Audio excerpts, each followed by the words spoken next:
Olá, amados irmãos, graça e paz. Vamos dar início agora ao último episódio, último comentário que falaremos sobre Romanos, que compreende o capítulo 12 até o capítulo 16, onde fala sobre as aplicações deste conhecimento, como toda esta teologia concernente à salvação, à cristologia, como lidar com o pecado, como ser justificados pela fé, como entendimento da graça, como se aplica isso na vida cristã. Sem demora, vamos abrir aqui capítulo 12.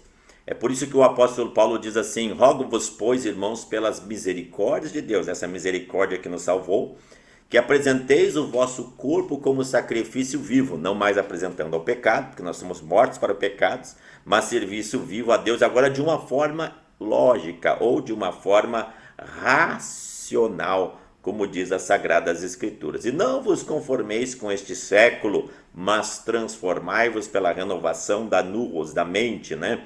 Para que experimenteis qual seja a boa, perfeita e agradável vontade de Deus. Então, nós somos agora orientados a aplicar este conhecimento. Sobre isso, então, o apóstolo Paulo estabelece aqui, aqui está, pronto, estabelece aqui a importância, né, de como esta graça é aplicável. Esta graça é aplicável através da manifestação dos dons. Aqui são dos dons do Pai, os 7 dons estão liberados pelo Pai, na verdade são realizações que o Pai estabelece para que nós possamos desenvolver esta graça, quer seja na profecia, no ministério, quer seja no ensino, quer seja na exortação, na contribuição ou na administração com diligência, né? Isso nós possamos fazer. A fluência desta graça mediante a aplicação dos dons de realizações estabelecidos pelo Pai. Portanto, agora no versículo 9, a aplicação disto, o entendimento disso se dá pela manifestação do amor. E nesse aspecto o apóstolo Paulo ele estabelece aqui uma homilia acerca do amor, que o amor seja sem hipocrisia, detestando o mal, apegando o bem. Na questão do amor também, o amor seja fraternal. É muito interessante porque ele fala do amor ágape, o ágape, que nós encontramos, vamos colocar aqui direitinho, que nós encontramos aqui no grego. Aqui ele fala do ágape, do amor abnegado, e lá abaixo ele fala do Filadélfia, do amor fraternal. E aí ele estabelece esse entendimento, né? No zelo temos que ser, então, aqui como nós vimos lá no capítulo 8, né? Cheios do Espírito, ser fervorosos no Espírito, regozijando na esperança, sendo paciente na tribulação. E na prática é que nós devemos compartilhar a necessidade dos santos, praticando a hospitalidade, abençoando os que perseguem, não amaldiçoando, alegrando com os que choram, se alegra chorando com os que choram, tendo este sentimento. Então são os sentimentos e as manifestações de quem entendeu o Evangelho e aplica este Evangelho, sendo a principal evidência desta aceitação da fé pela graça, a manifestação do amor. Isso é muito importante, não é? Não te deixes vencer o mal, mas vença o mal com o bem. Observe que em cada tópico estabelecido por Paulo, ele começa com um raciocínio e depois no final deste tópico ele coloca aqui uma máxima, né? Uma frase que condensa, que estabelece todo o entendimento colocado no seu argumento parcial. No capítulo 13 ele fala desta aplicação, como nós vamos desenvolver este amor fraternal. Uma das maneiras é se sujeitando às autoridades, porque elas foram estabelecidas por Deus. A obediência à autoridade é um entendimento, pagando os nossos tributos, honrando com as nossas autoridades, sendo sujeitas a elas. Aqui também vem o amor ao próximo no cumprimento da lei. Interessante que Paulo, ele vai, como se ele fosse recapitulando, a palavra é esta mesmo, colocando em pauta cada capítulo estabelecido anteriormente e reenquadrando ele nesse entendimento da nova aliança. Ninguém fiqueis devendo coisa alguma. Lembra que ele falou, vamos deixar de cumprir a obra da lei? De forma nenhuma, né?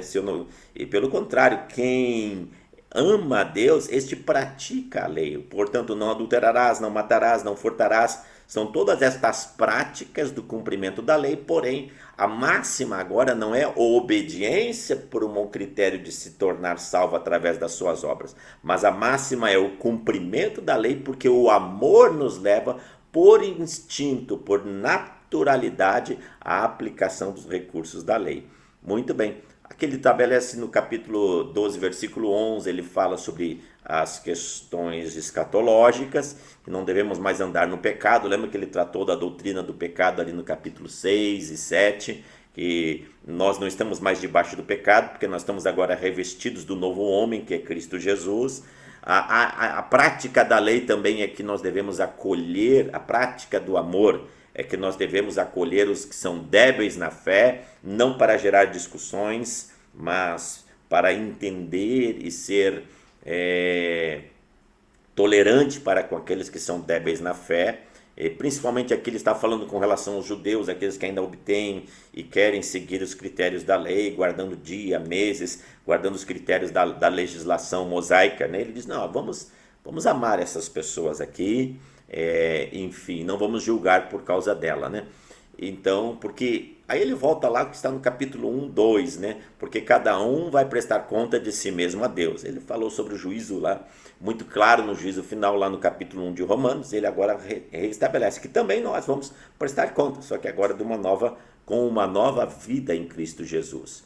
E ele fala que aquele que está em Cristo vive agora a lei da liberdade. Esta lei da liberdade, embora ele não esteja persuadido a obedecer cada coisa como um mandamento, todavia ele assim o faz porque ele entende por um dever de consciência. Nós não seguimos mais a Deus por um critério de mandamento, mas nós seguimos a Deus agora porque nós temos entendimento, e esta consciência nos leva a obedecer os princípios estabelecidos pela lei, não mais como regime de lei, mas como princípio de vida. Porque o reino de Deus não é comida nem bebida, mas alegria, paz no Espírito Santo. Aqui ele conclui a respeito da justificação da fé. A fé que tens para ti mesmo. Bem-aventurado é aquele que não se condena naquilo que aprova. Porque se não provém de fé, é pecado. Fazendo alusão lá de Romanos capítulo 5, quando fala da justificação pela fé, fala a respeito do pecado. E agora no capítulo 15, ele fala a respeito desta prática do amor, que tem a ver com o altruísmo. Nós que somos fortes devemos suportar a debilidade dos fracos e não agradar a nós mesmos. E aí ele utiliza essa relação do amor para o bom convívio do cristianismo. Quer seja aqueles que tinham uma influência judaizante, quer seja aqueles que fossem gentios e tinham o total entendimento da graça, acolhendo uns aos outros, como também Cristo nos acolheu para a glória de Deus. Ele está falando desse acolhimento do evangelho, principalmente agora dos gentios, onde foi recebido por causa desta obra maravilhosa de Jesus. Muito bem, queridos, neste momento, o apóstolo Paulo endossa a sua autoridade apostólica, sua incumbência, sua comissão apostólica, por meio de sinais, prodígios do Espírito Santo. Ele expressa aqui de maneira histórica. Lembra que nós estamos falando a respeito da terceira viagem missionária de Paulo, não é? Que ele desceu até a região de Corinto, agora aqui ele está lá em Cencreia, começa a subir novamente as regiões da Caia, da Macedônia, depois desce por parte ali de Mileto, desce por parte ali de Troas, juntando as ofertas dos irmãos para levar essas ofertas para os irmãos lá de Jerusalém, quando ele fez aquele voto e foi capturado. Você deve lembrar disso quando nós citamos o texto lá no livro de Atos dos Apóstolos. É nesse momento que ele está escrevendo essa carta. Quando saiu de Coríntios, foi para Cencreia, ali ele desenvolve essa epístola de Romanos, e agora ele retorna a Caia, retorna a Macedônia, cruza Éfeso, Mileto, Troas, Éfeso, Mileto, e aí depois ele vai até Antioquia da Cesareia, e depois ele vai até Jerusalém. Muito bem, e aqui são os planos que ele tinha no futuro. Ele pensava em ir até Roma, algo que aconteceu depois quando ele foi preso em Jerusalém, foi levado, passou por aquele problema com relação ao naufrágio na ida até Roma, chegou até Roma e ficou 2 anos lá pregando o evangelho para estas pessoas que aqui ele está comunicando a carta. Porque a carta de Romanos foi uma carta dada por Paulo quando ele ainda não conhecia a igreja em Roma. Isto é significativo. E aí vem a saudação dos irmãos da igreja em Secreia, né? A irmã Febe, ali estava Priscila e Áquila, lembra a história de Priscila e Áquila, quando eles foram depois também para Éfeso, e lá eles anunciaram um evangelho, a Apolo, aquela região. Andrônico e Júnias, que talvez fossem dois representantes daquele grupo dos 70 discípulos de Jesus, portanto eram considerados apóstolos antes do próprio apóstolo Paulo, e saúda Rufo, eleito no Senhor, né, aquele que depois vai estar lá na igreja em Roma e se torna juntamente com Alexandre, seu irmão, se torna um protagonista da igreja romana nos seus primeiros dias, quando depois o apóstolo Pedro chega naquela cidade. Muito bem, queridos, fala a respeito do gesto do amor através do ósculo santo e também fala dessas cooperações. E com isso nós concluímos o nosso comentário espontâneo a respeito do livro ou da epístola de Paulo aos Romanos. Espero que tenha sido de grande contribuição para a sua vida. Muito bem, meu amado irmão, fique na paz. Guarde, logo, logo vamos estar falando também sobre Coríntios. Deus